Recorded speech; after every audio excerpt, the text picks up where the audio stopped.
Okay, so this is problem 2-28. It's on page 72. This is from chapter 2. It's an example problem. Please turn there, and while you're turning there to page 72, I will read the problem statement to you. Water is being heated in a vertical piston cylinder device.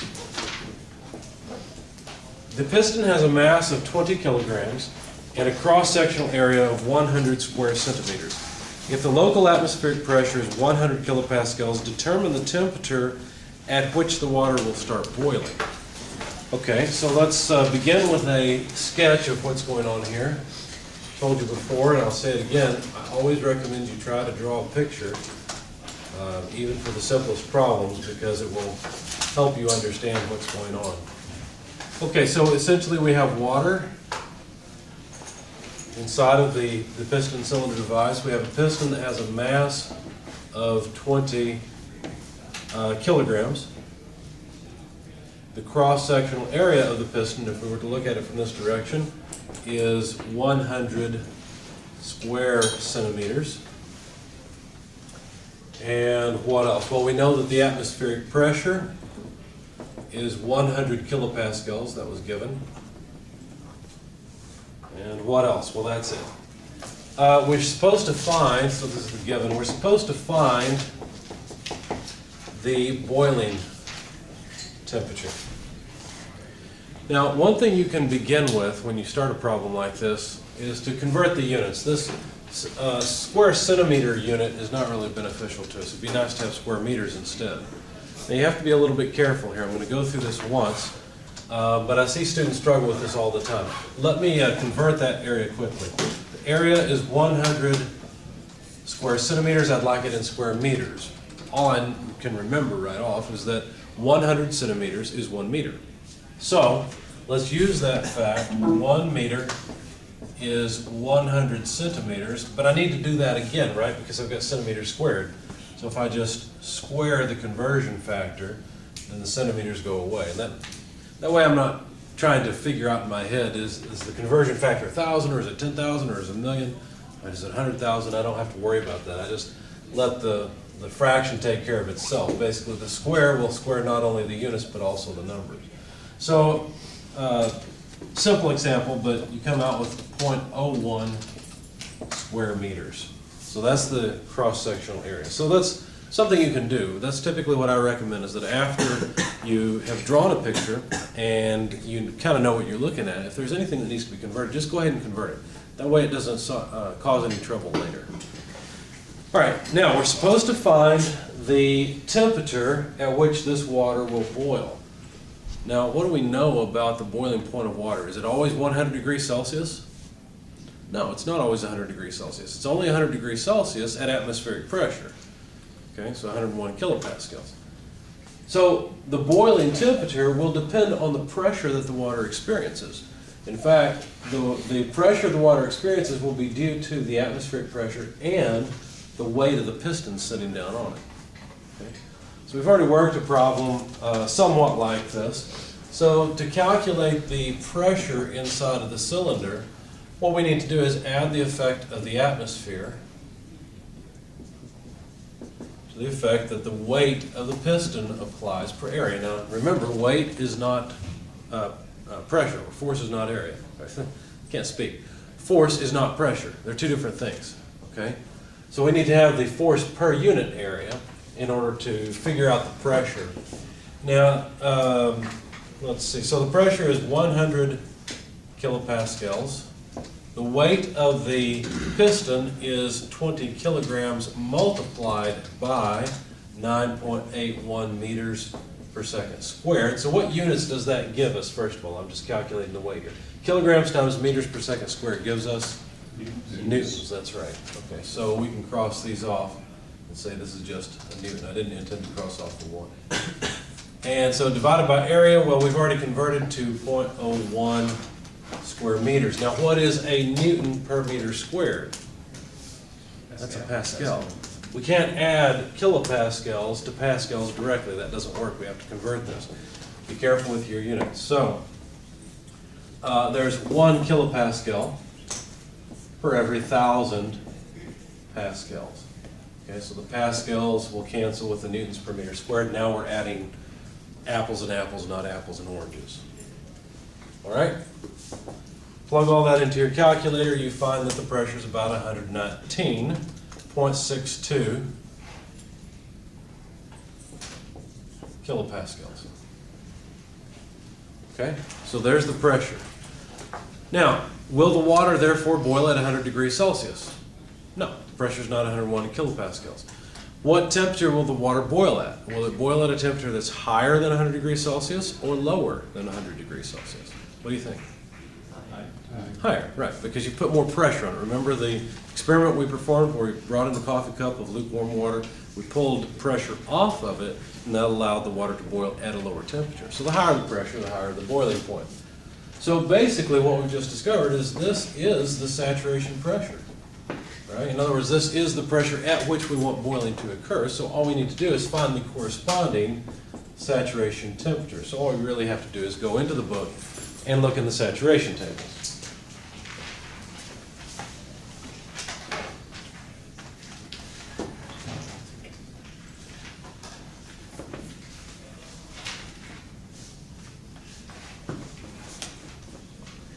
All right, so if you go into the saturation tables, I'd recommend, if you have your book with you, go to page 850, saturated water pressure table, and look up a pressure of 119.62 kilopascals and just read it off. Is it really quite that easy?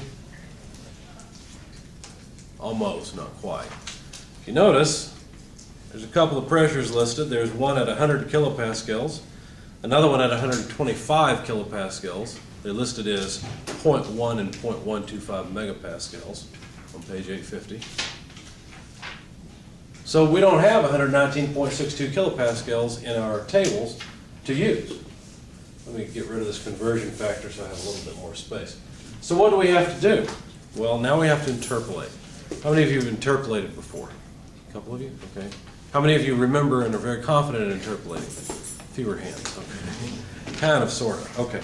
Well, let me show you quickly how to interpolate and what we're doing. Okay. And if you already know this, I apologize if it's dull and boring. Here we go. Most students struggle with this for a bit. If we know the temperature or the saturation temperature as a function of pressure at 2 points, which is what we have, 100 kilopascals and 125 kilopascals, then essentially we have data at 2 points and nothing in between. We don't know what the curve looks like between these 2 points. Now if you look in your book, at 100 kilopascals, what is the saturation temperature? Page 850. That's 99 plus 100 kilopascals. Ah, thank you. That should be plus. You're right. Thank you. I'm sorry. So what's the temperature? 99.63. Thank you. 99.63 degrees Celsius. That's one data point. Someone else at 125 kilopascals. What's the saturation temperature? 105.99. Good. 105.99. Now, the idea behind linear interpolation is that the data between the 2 points just lies on a linear line. Now, is that exactly correct? No. Is it close enough for most of the time? Yeah, it's fine.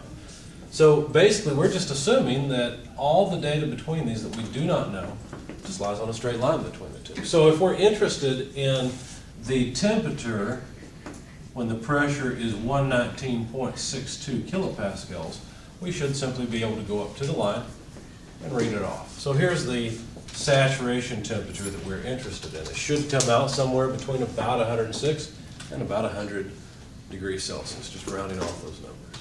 Okay? Should be in there somewhere. Now how do we figure out exactly where it's at?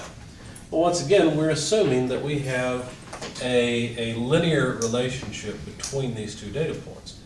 Now, you could go and use these 2 points to calculate or to come up with the equation for this line and then plug in this x value to get the y value. You could do that. That's one way of solving this problem. What I prefer to do is look at this as similar triangles. So here's what I do. say this is the point I'm interested in, and basically that forms a small triangle here. This is just a right triangle. There's another triangle that's a larger triangle formed by the data points themselves. And it's this triangle. The interesting thing about similar triangles is that there's a lot of relationship between the two. For example, if you look at the ratio of the height of the small triangle to the height of the large triangle, it's equal to the ratio of the base of the small triangle to the base of the large triangle. So that's one of the properties of similar triangles you can use.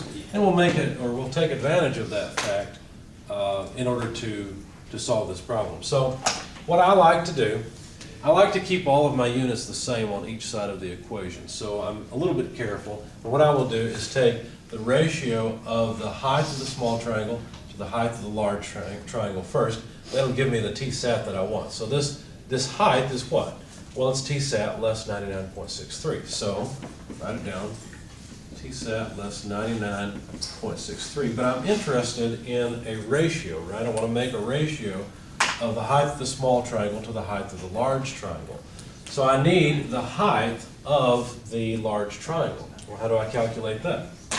Well, it's simply 105.99 less 99.63. So that's easy.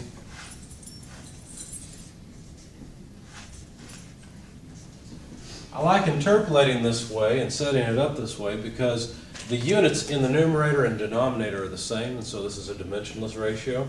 Also, the second number is the same, and that gives me a sort of a check there. That should be a subtraction sign. Okay, so that ratio, the ratio of the height of the small triangle to the height of the large triangle, should be equal to the ratio of the base of the small triangle to the base of the large triangle. Well, the distance for the base of the small triangle is 119.62 less 100. Let's write that down. 119.62 less 100. And the denominator should be the difference between 125 and 100. And so now I know this equation is true because it just says that the ratio of the sides are equal. That's all it really says. Okay. So now you can solve for the saturation temperature. It's pretty easy. Just multiply both sides through by the denominator and then add 99.63 to both sides, and you'll find the saturation temperature. I won't go through that. It's in my example if you download the PDF. And so the saturation temperature comes out to about 104.6 degrees Celsius. And that's the temperature we're asked to find. Okay? So the boiling point is slightly higher than 100 degrees because the pressure is only slightly above 101 kilopascals. Questions? All right.